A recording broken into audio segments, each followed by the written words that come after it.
뉴스의 동정민입니다. 오늘 뉴스는 정치권까지 끌어들일 만큼 논란이 불붙고 있는 민감한 경제 이슈로 시작합니다. 주가 3천 시대를 이끈 동학개미들이 부글부글 끓고 있습니다. 공매도 재개 때문인데요.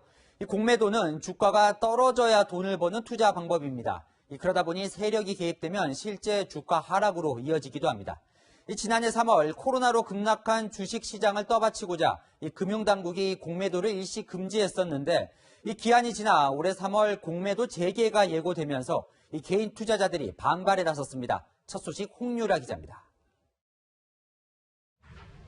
한 차례 연장된 공매도 금지 조치에 대해 오는 3월 15일 끝난다고 금융위원회가 공지한 건 어제 저녁입니다. 그러자 공매도 폐지를 요구하는 청와대 국민청원이 올라왔습니다. 8만 7천 명 넘게 동의한 글도 있습니다. 개인 투자자들의 걱정은 큽니다.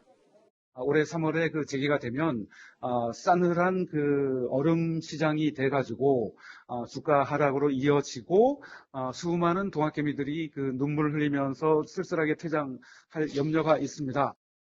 공매도는 한 주에 10,000원인 종목이 1,000원까지 떨어질 걸로 예상된다면 주식을 빌려서 10,000원에 판 뒤 1,000원에 되사서 9,000원 이익을 얻는 방식입니다. 주가 하락을 예상하고 투자하는 기법인데 지난 2016년 한미약품 사례에서 보듯이 개인 투자자는 손실을 떠안은 기억이 적지 않습니다. 기술 수출 계약 해지라는 악재가 공시되기 직전 외국인과 기관 투자자의 공매도 물량이 쏟아졌고 주가는 18% 폭락했던 겁니다. 자금력과 정보 접근성이 떨어지는 개인 투자자는 손실을 보기 쉬운 구조입니다. 2019년 공매도 거래액을 보면 98.9%가 외국인과 기관, 개인 투자자의 참여 비율은 1.1%에 그칩니다. 시장 과열을 막는 등 순기능도 있는 만큼 개인 투자자의 접근성을 늘리면서 공매도를 재개해야 한다는 분석이 나옵니다. 접근성을 개선해주는 조치는 반드시 필요하다고 볼 수가 있습니다. 개인들은 주식을 빌려오기가 대단히 어려워서 공매도하는 게 상당히 어려움이 크거든요. 한편 오늘 코스피는 어제보다 22.50포인트 하락한 3,125.95의 장을 마치며 숨고르기에 들어갔습니다. 채널A 뉴스 홍유라입니다. 그동안 동학개미를 애국 투자자라고 불러온 민주당에서는 이 개인 투자자들의 편에 서서 금융당국을 압박하는 목소리가 잇따랐습니다. 공매도 금지 조치를 연장하라는 건데요. 정치가 개입할 수 있는 영역이 아니라며 야당은 신중한 태도를 보이고 있습니다. 최수연 기자입니다. 더불어민주당은 코로나19로 외국인 투자자가 빠져나간 주식시장을 지켜낸 동학개미는 애국자라고 치켜세웠습니다. 이번엔 정치가 이들을 지켜줄 의무가 있다고 주장했습니다. 개인 투자자들의 불신이 심각한 공매도가 재개되면 시장 혼란은 불가피하다는 겁니다. 동학개미는 대한민국 신성장 동력 종목에 투자하는 미래 투자자, 애국 투자자입니다.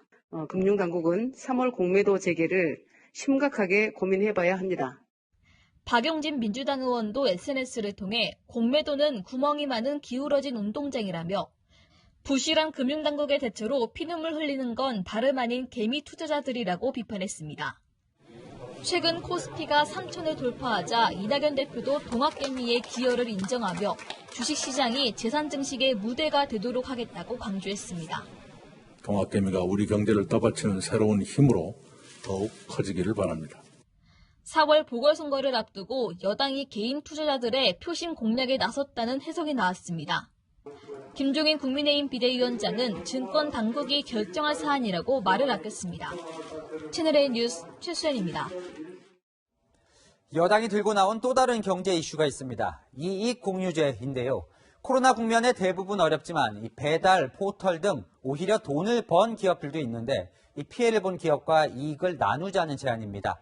여당은 자발적 참여를 유도할 거라고 하지만 이 재개는 결국 압박이 될 거라며 우려하고 있습니다. 최선 기자입니다.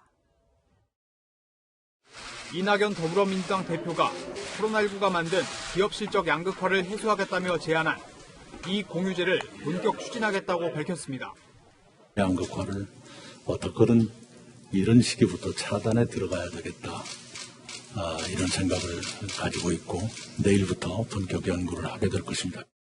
두 전직 대통령 사면론에 이어 꺼내든 두 번째 사회통합 카드입니다. 이익을 공유할 대상으로는 불황 중 호황을 누린 배달, 비대면 업종과 반도체와 가전 등으로 호황을 누린 대기업 등이 거론됩니다. 과세 같은 강제적 수단보다 인센티브 등을 제공해 기업의 자발적 참여를 유도한다는 방침입니다. 대기업이나 또는 일부 금융 쪽에서 펀드를 구성해서 그 펀드가 중소기업이라든지 벤처 또는 사회적으로 어려움을 겪는 계층에게. 하지만 어떤 기준과 방식으로 얼마나 이익을 공유할지 등 불명확한 부분이 많습니다. 재계는 즉각 우려를 표했습니다. 다른 기업에 만약에 준다라고 하면 경영지 주주에 대한 권리 침해 문제가 발생할 소지가 있고 배임 문제라든지 이런 게 걸릴 가능성도 있거든요. 국민의힘도 반헌법적 발상이라고 비판했습니다. 각종 규제로 기업의 손발을 다 묶어놓은 것도 모자라서 한술 더 떠서 코로나 이익 공유제를 논의하겠다고까지 하고 있습니다. 경제 주체의 팔을 비틀어서 이익까지도 환수해 내겠다는. 기업의 역할은 수출과 일자리를 늘리는 것인데 정부가 해야 할 일을 떠넘기려 한다는 지적입니다. 채널A 뉴스 최선입니다. 경제 영역에 정치가 뛰어든 상황, 정치부 이현수 경제정책산업부 안건우 기자와 살펴보겠습니다. 자, 안 기자, 이 공매도 이 개념부터 낯선 분들도 계실 것 같은데 이게 무엇이고 왜 중요한 겁니까? 말 그대로 없는 주식을 빌려서 파는 겁니다. 그런 투자 기법인데요. 공매도 투자자는 한 주에 10만 원인 주식을 주식 소유주한테 수수료를 주고 빌려서 10만 원에 팝니다. 그리고 적정선이라고 생각하는 5만 원까지 주가가 떨어지면 그때 한 주를 사서 원래 주인에게 돌려주는 겁니다. 그럼 5만 원을 본 거죠. 만약 10만 원일 때 빌려서 판 주식이 만 원까지 떨어진다면 수익은 9만 원으로 불어납니다. 그래서 공매도는 주가가 떨어질수록 이득인데요. 보통 경영에 문제나 악재가 있는데도 주가가 고공비행을 하는 회사를 대상으로 하는 그런 투자 기법 중 하나입니다. 그래서 증시 선진국들은 거의 공매도를 시행을 하고 있습니다. 다만 우리나라는 주가가 크게 떨어진 지난해 3월부터 공매도를 한시적으로 금지를 하고 있는데요. 우리나라 증시가 3,000선을 넘어서면서 성장한 건 사실이죠. 그래서 안정적인 투자 유치를 위한 일종의 증시 맛집 가이드 같은 모건 스탠리 캐피털 인터내셔널 지수, 줄여서 MSCI 선진국 지수 편입을 시도를 하고 있는데요. 이게 공매도 없이는 불가능해서 공매도를 마냥 금지하기는 어려운 상황입니다. 공매도를 이제 풀어주려는 이제 금융당국도 이해는 되는데, 근데 이걸 하게 되면 동학개미들은 손해를 볼 가능성이 커지는 거죠. 그건 맞습니다. 거품이든 아니든 간에 주가가 좀 빠지면 주주는 그만큼 손해를 보게 돼 있거든요. 물론 테슬라 공매도에 베팅했다가 버티지 못한 공매도 투자자들처럼 주가가 빠지지 않고 오히려 오른다면 개미와 공매도 투자자가 정반대의 상황이 될 수도 있고요. 개미도 공매도를 하면 되지 않느냐 이런 이야기도 있을 수가 있는데 우리나라에선 개인 투자자 공매도가 사실상 없습니다. 공매도라는 단어 자체에 대한 부정적인 인식이 워낙 큰데다 막상 하려고 해도 공매도 시스템의 진입 장벽이 너무 높은 게 이유죠. 네, 이현수 기자의 공매도에 대한 평가가 엇갈리는 것 같은데 여당은 확실히 우려를 하고 있는 동학개미 편에 선 것 같아요. 네, 여권에서는 동학개미의 힘을 싣는 그런 목소리가 공개적으로 나오고 있습니다. 동학개미들이 최근 코스피 3000을 견인한 만큼 공매도가 재개되면 불붙은 증시에 찬물을 끼얹진 않을까 우려하는 겁니다. 적극적이고 막강해진 동학개미들은 이미 지난해 정부 정책까지 무산시킨 경험이 있는데요. 당초 정부는 올해 4월부터 주식 양도세를 물리는 대주주 판단 기준을 기존 10억 원에서 3억 원으로 낮추려고 했습니다. 하지만 개인 투자자들의 반발에 결국 무산됐고 홍남기 경제부총리가 이 과정에서 사표를 냈다가 반려되는 소동이 벌어지기도 했습니다. 여권은 시장에 풀린 유동성이 부동산 시장으로 흘러가서 투기로 이어지는 것보다는 증시로 몰리는 게 낫다고 보고 있습니다. 게다가 공매도 재개 예정이 3월 16일, 4월 재보궐선거를 한 달도 남겨두지 않은 시점인데요. 여권 내에서는 막강한 개미 투자자들의 표심을 무시할 수 없을 것이란 분석이 나옵니다. 이 기자가 이제 선거 이야기를 방금 했는데 이익공유제도 이낙연 대표가 들고 나온 게 정치적 이유가 있다 이런 분석이 나오는 거죠. 네, 코로나 이익공유제, 이낙연 민주당 대표의 두 번째 통합 어젠다입니다. 전직 대통령의 사면에 이어서 사회 경제적 통합 차원인데요. 코로나19 이후 이익을 본 기업들이 양극화 해소를 위해 자발적으로 이익을 나누자는 취지입니다. 하지만 이 역시 4월 선거를 앞두고 전형적인 포퓰리즘이 아니냐는 비판이 나옵니다. 여기서의 안건우 기자, 이익공유제, 이제 이익을 공유하자는 건데 현실적으로 그러면 누가 돈을 내고 누가 혜택을 보는 겁니까? 콕 집어서 얘기한 건 아니지만 앞서 보신 대로 거론되는 기업들이 있습니다. 코로나19에도 실적이 좋았고 주가도 고공비행을 했던 기업들인데요.